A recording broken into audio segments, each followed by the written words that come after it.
যদি আমি বলি আমার রাসূল কেমন ছিলেন, তিনি ছিলেন মধ্যম আকৃতির। তিনি না লম্বা না খাটো। তিনি কখনো বা যখন হাজারো মানুষের সামনে দাঁড়াতেন, বিদায় হজের সময়ে 1,40,000 সাহাবা যখন ময়দানে, তিনি যখন আস্তে করে উঠে দাঁড়ালেন, ওনার চাইতে অনেক লম্বা লম্বা মানুষ থাকার পরেও অবাক বিস্ময়ে সবাই তাকিয়ে দেখলো, সবার উপর দিয়ে যে মানুষটির মাথা মুবারক দেখা যায়, তিনি নবী মুহাম্মদুর রাসূলুল্লাহ সাল্লাল্লাহু আলাইহি ওয়াসাল্লাম। তিনি মধ্যম আকৃতির হওয়ার পরে সবার উপরে তার শির, সবার উপরে তার মাথা। সবাই অবাক বিস্ময়ে তাকিয়ে দেখলেন তার চুলগুলো হালকা হালকা কোঁকড়ানো। তিনি কখনো বা যখন চুলের ভিতরে তৈল দিয়ে আছড়াতেন, অবাক বিস্ময়ে মানুষ তাকিয়ে দেখতেন, মনে হতো চুলের মাঝে যেন মৃদুমন্দ ঢেউ দেখা যায়। তার কপালটা ছিল চওড়া শুভ্র, তার চোখের ভ্রুগুলো ছিল ধনুকের মতো বাঁকা, তার চোখগুলো ছিল টানা টানা ভাসা ভাসা, তার চোখের পাতাগুলো ছিল গোলাপের পাপড়ির মতো।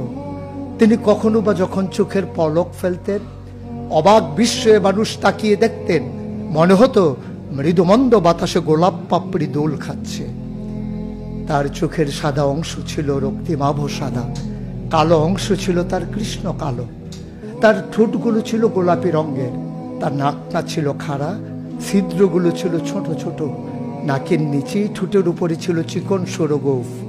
তিনি কখনো বা যখন মুচকি হাসতেন, তার গোলাপি রঙের ঠোঁট দুটো যখন একটু ফাঁক হয়ে যেত আর দাঁতগুলো যখন বের হয়ে যেত, মানুষ অবাক বিস্ময়ে খুঁজত কোথাও যেন বিজলি চমকিয়েছে।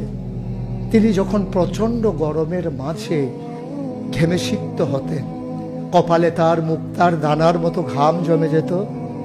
তিনি যখন দৌড়ে দৌড়ে তার বিবিদের ঘরে যেতেন, আমাদের মায়েদের ঘরে, আল্লাহ রাসূল সাল্লাল্লাহু আলাইহি সাল্লাম ঘরে ঢোকার পরে মায়েরা দেখতেন কপালের মাঝে মুক্তার দানার মতো বিন্দু বিন্দু ঘাম জমে আছে।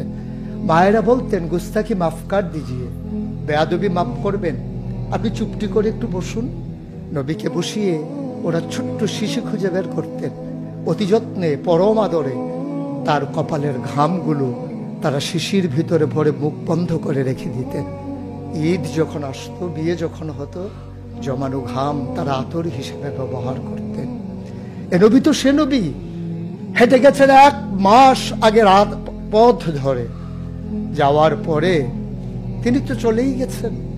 1 মাস পরে যখন আবার ওই পথ মারিয়ে কোনো এক সাহাবা যাচ্ছেন, স্থানীয় বাসিন্দা যারা রাস্তার কিনারে যাদের ঘর, তাদেরকে ডেকে বললেন, ভাইরা, এ পথ দিয়ে কি আমার নবী হেঁটে গেছেন?